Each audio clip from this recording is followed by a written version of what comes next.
চোরের মান ছোট গলা না বড় গলা?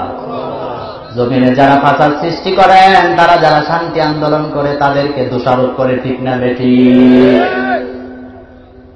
Dhaka university, Rajshahi university, Chittagong university সরকারের সোনার ছেলেদের হাতে যদি অস্ত্র থাকে এরা জঙ্গি হয় না, কিন্তু মাদ্রাসার ছেলেদের কাছে কোরআনের তাফসীর থাকলে তারা জঙ্গি।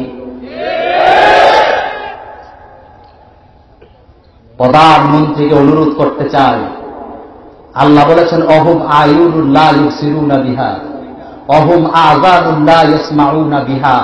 আপনি আপনার কান চোখ খুলে দেখেন, আপনার সোনার ছেলেদের থেকে এত বড় জঙ্গি বাংলার জমিনে আর নয়। কোমরে অস্ত্র, কাঁধে অস্ত্র, হাতে অস্ত্র, এদেরকে জঙ্গি বলে না, অথচ কোরআন পাইলেই কয় জঙ্গি। আল্লাহ বুঝার তৌফিক দিকে আমরা